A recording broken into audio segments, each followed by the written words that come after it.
Thanks for leaving, Olivia said with a sneer as she glanced at me. I just stared back silently.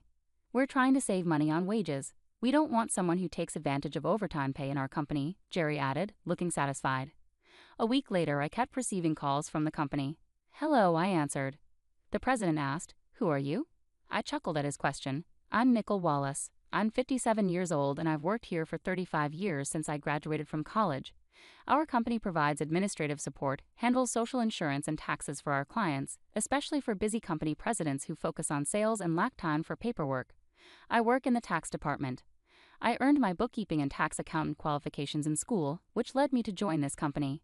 Currently, I manage 41 clients, keeping me quite busy. Even though a part-timer helps with accounting entries, it's still a lot to handle. But I can't show any weakness. Our clients are long-term relationships, many of whom have faced tough times. Seeing them persevere motivates me to keep going, so here I am again today, in front of my computer. Lately, I've been having a hard time. Jerry and Olivia have been bothering me a lot. Jerry, who's 6 years younger than me, is now the head of our tax department. He used to be just a regular colleague, but ever since he got promoted 5 months ago, his attitude completely changed. He used to speak politely, but now he's always sarcastic or complaining. Nicole, what are you doing? You've got some nerve slacking off during work hours, he'd say, glaring at me while I'm researching tax-saving strategies for our clients. When I tried to argue back, Jerry stayed calm and said, just check the manual for that. Don't do anything unnecessary, and if you end up working overtime, don't expect to get paid for it. I overheard Olivia, Jerry's assistant, saying, Nicole, you should work more efficiently. At this rate, you'll never finish. She laughed mockingly, adding, that's probably why you're still just a regular employee. I was actually the first one offered the promotion to head the department, but I turned it down. Being the head would mean more time managing and less time working directly with clients. Since it was an internal offer, Jerry and Olivia didn't know about it. I'll make sure to keep up with my regular duties, I managed to say. Despite everything, Jerry and Olivia kept harassing me. You're racking up overtime again. What a waste, Jerry's angry voice echoed today. Nicole, enough already. Your constant overtime is dragging down the whole tax department's performance, Olivia sighed. The reason for yesterday's overtime was simple. Jerry had let a month's worth of declaration forms pile up, all due by the end of the month. After work yesterday, he abruptly dumped several client files on my desk. My heart sank when I saw them. Wait, aren't these all due this month? I asked in confusion, but Jerry was already packing up. I'm leaving. Take care of these, he said briskly and hurried out of the office. Good luck, Olivia added, following Jerry with a mocking laugh. Unbelievable.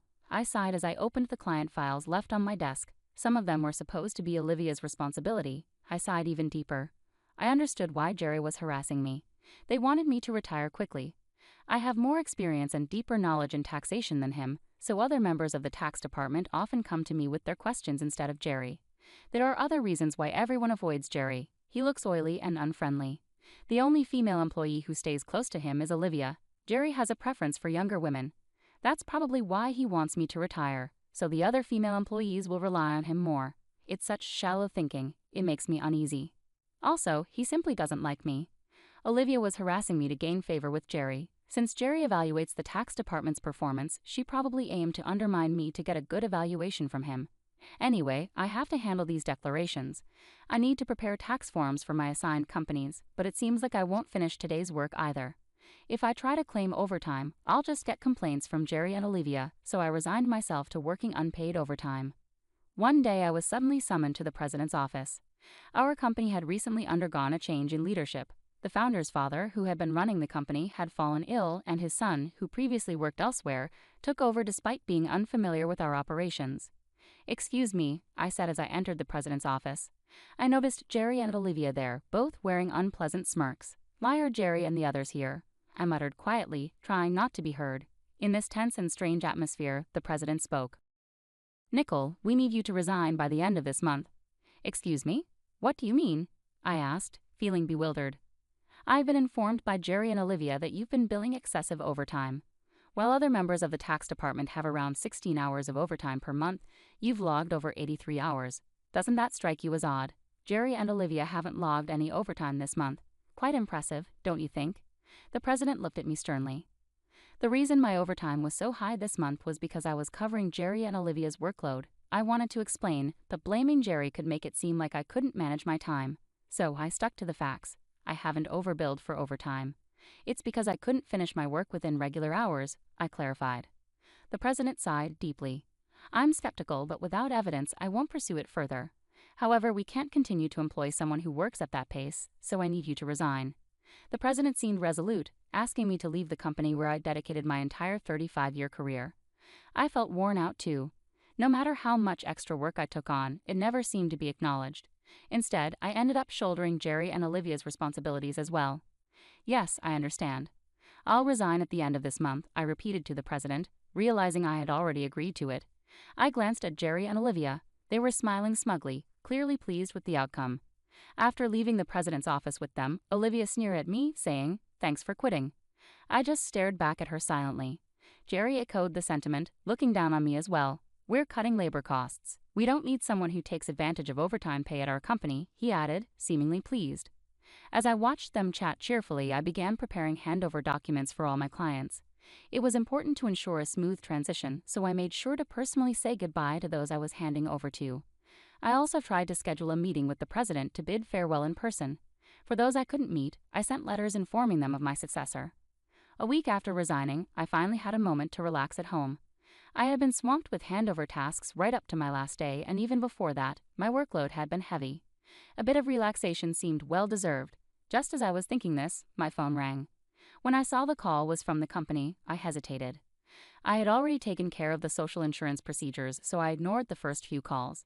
But they persisted, even calling from Jerry and Olivia's personal phones. Perhaps they hoped I would answer if it seemed urgent from the company. Eventually, feeling reluctant, I picked up. "Hello. Nicole, it's chaotic here," the president said urgently. "Who exactly are you?" I chuckled bitterly. "Who am I now? Just an unemployed woman. I've resigned from the company, so that's all I am at the moment." The president continued urgently, "Since you left, we've had 55 calls to halt transactions with the company. Please come back immediately." With that, he abruptly hung up. He sounded genuinely panicked. It seemed I had no choice but to return. Reluctantly, I got up and headed back to the company. As soon as I arrived, Jerry and Olivia were waiting for me. Their faces were pale, and they had dark circles under their eyes. "What's going on with both of you?" I asked, surprised by their sudden change in appearance. Jerry glared at me and said sharply, "Since you left, we've been bombarded with calls to stop transactions. Not just from your clients, but from potential new clients we were about to onboard. What did you do?" Olivia also eyed me suspiciously. "I never imagined Nicole would stoop so low." "I'm truly disappointed," Jerry remarked, his voice filled with disillusionment. The reason for their worn-out appearance was likely due to handling all the cancellations. I hadn't taken any actions against the clients, but I had a hunch why they were canceling their transactions. "Well, these cancellations seem inevitable now," I muttered quietly. "So you did do something," Jerry erupted. "Get to the president's office immediately." He then hurried me along to the president's office, with Olivia following closely. "President, I've brought her," Jerry declared forcefully as he swung open the door, with Olivia entering hastily behind him. "I've been waiting," the president said, fixing his gaze on me. Jerry accused me as if I were the culprit. "It appears that Nicole was involved in the cancellation of transactions with our clients. We should not only have her resign, but also consider legal action for damages," Olivia argued vehemently, choosing her words carefully in front of the president. The president ignored Jerry and Olivia's interruptions and turned to me again. "Why did so many companies stop transactions after you left?" I took a deep breath and replied firmly, "It's simple. Our clients didn't just need basic tax management. They valued the personalized tax-saving strategies I'd offered. They could get cheaper services elsewhere, but they chose to stay with us because of the tailored approach I provided." Jerry snapped at me. "Who do you think you are to talk like that to the president? Do you really believe you're that indispensable?" Olivia taunted, "That's absurd. It has to be Nicole's doing." The president's expression was serious. Jerry and Olivia focus on operating strictly by the book, optimizing efficiency. But Nicole's approach involves more than that. It's about offering custom strategies that benefit our clients individually. One-size-fits-all solutions don't always meet our clients' needs, which is why many valued Nicole's contributions and chose to remain with us. Jerry grew visibly frustrated. "How can we justify spending so much time on each client's case? It's inefficient." "Yeah, it's not practical," Olivia added emphatically. The president sighed deeply and revealed, "Actually, I just spoke with Dad, the former president. Some of the clients who stopped transactions went directly to him to discuss Nicole." I was taken aback by this unexpected turn. I hadn't realized the extent to which clients valued my contributions. "Dad mentioned that the tax department thrived because of Nicole. She not only managed her own clients exceptionally well but also supported her colleagues' clients, offering expertise that Jerry can't match. They also mentioned that if Nicole hadn't declined a promotion earlier, she would have been in a higher position than a department head by now, the president said with a troubled expression. No way, Olivia exclaimed, clearly shocked. It seems she couldn't fathom the idea of me potentially being her superior. The president continued, his tone regretful. I deeply apologize for asking you to resign, Nicole. Can we rescind your resignation? You're indispensable to our company. I was genuinely pleased by the president's change of heart, but I hesitated to accept it. Before I could respond, Jerry interrupted forcefully. President, what do you mean she's better than me? I can't accept this. Jerry was visibly upset, his voice betraying his frustration. Olivia joined in, protesting. Jerry is an excellent leader who genuinely cares for his team. Are you really favoring Nicole over him? That's unfair. The president fixed a stern look on them both. In fact, since Nicole resigned, we've been receiving numerous complaints from the tax department. It seems that both of you have been offloading your responsibilities onto others, haven't you? What? That's not true. Jerry's face paled, his denial immediate. The president spoke with a look of disappointment. I've heard from the staff. Jerry, you've been delegating the preparation of your clients' declaration forms to your subordinates, even assigning Olivia's workload to them for many clients. Beside Jerry, who grew visibly paler, Olivia trembled when her name was brought up. There have been reports that you shifted your responsibilities onto Nicole before she resigned. Jerry, you even called her a time thief. It seems the roles have been reversed, haven't they? The president sighed heavily.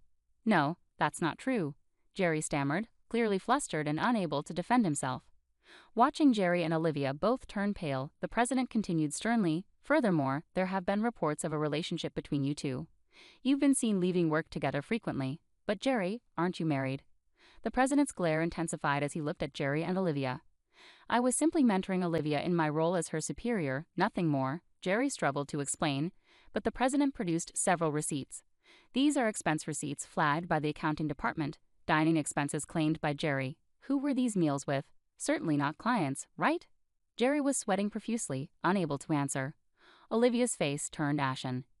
Jerry and Olivia, not only have you neglected your responsibilities and inflated expense claims, but you've also engaged in an inappropriate relationship within the office, despite being married. According to company policy, I am terminating your employment effective immediately, the president stated calmly and decisively. Jerry and Olivia pleaded desperately. Please wait. I'll retract the expense claims, just don't fire me. I have a family, Jerry begged, trying to reverse his termination. Olivia echoed his plea. Please, I don't want to lose my job. I'll apologize to Nicole and others for dumping work on them. Olivia was visibly on the brink of tears, realizing the gravity of being fired for neglecting her duties and having an affair with a superior. She must have been deeply concerned about her reputation. Trying to offer some advice, I said to Jerry and Olivia, why continue to resist? It's not helping your situation. Jerry shot me a glare. Shut up? What could someone like you possibly understand? I sighed and replied, Jerry, it was your actions that led to my resignation. It's just karma. What goes around comes around. Perhaps it's time for you to take responsibility and do some self-reflection.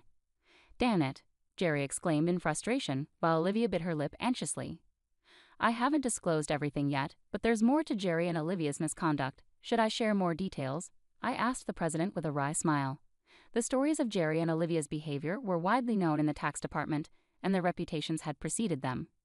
No, please don't, Nicole, please stop, they both pleaded urgently, trying to halt me.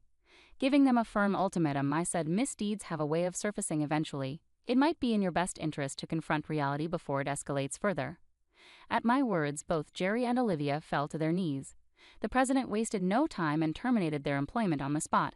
Later, I disclosed their wrongdoings, which included Jerry fabricating business trips to spend time with Olivia for days, as well as pressuring disliked colleagues to resign by unfairly reprimanding them and imposing sudden, unreasonable deadlines.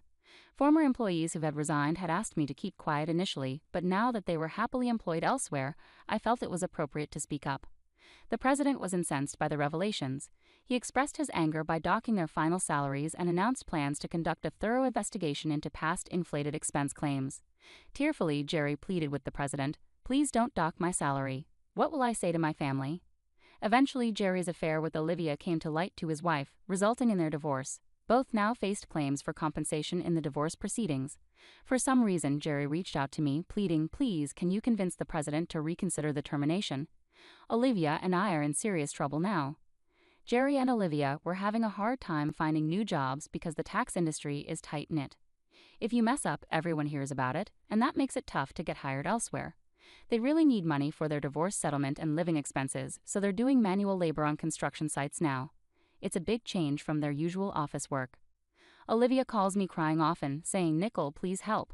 I just wanted a raise and a better life," she would say tearfully, but I couldn't bring myself to help. I still vividly remembered the stress and problems they caused me. I would say to Olivia, "You made your choices, now you have to deal with them," I explained. "You can't expect sympathy when you never showed any to others." "But it's so tough," Olivia would cry. "I never thought it would turn out like this." "Actions have consequences," I replied. "You and Jerry brought this upon yourselves. You can't undo it now. You have to face the consequences of your actions." Olivia's despairing cries were the consequences of her own decisions. It was a tough lesson, but one she needed to learn. Meanwhile, I found solace in my new routine. Working at my friend's tax office was fulfilling. I enjoyed the work and the positive environment, unlike the toxic atmosphere Jerry and Olivia had created. The president's requests for my return became more frequent. "Please come back, Nicole, we really need you," he would urge. Each time I would politely decline, saying, "I'm sorry, but I've moved on." I appreciate the offer, though. Every day, starting my own office seemed like a clearer goal. In my own space, I could make the rules. No more unfair treatment or office politics. My focus would be on giving my clients the best service, building relationships based on trust and respect. In this new phase of my life, I finally felt at ease. I felt lighter, free from the burdens of the past. My days had purpose, and my nights were calm, without the anxiety that used to bother me. Looking ahead, I saw endless opportunities. I could learn more, face new challenges, and create something from scratch. My second chance was just beginning, and I was eager for what lay ahead. Freed from the negativity of my old job, I embraced the opportunities ahead with enthusiasm. As I planned my new business, I recalled the support and trust my clients had shown me. They were my motivation to stay in this field. Their faith in my abilities formed the bedrock of my new venture. With them in mind, I felt confident in my future success. Though my journey had been challenging, it had also made me resilient. Strengthened by my experiences, I was prepared to turn the page and embark on a new chapter with renewed vigor and a clear vision. Ultimately, Olivia and Jerry's setbacks served as a stark reminder of the importance of integrity and respect in the workplace. Their story underscored my commitment to fostering a positive and supportive environment in my own office. Moving forward, I carried the knowledge that I could overcome any obstacle. My determination and resilience had brought me this far and would continue to guide me in the future. My second chance wasn't just a continuation of the past, it was a fresh start filled with promise and potential.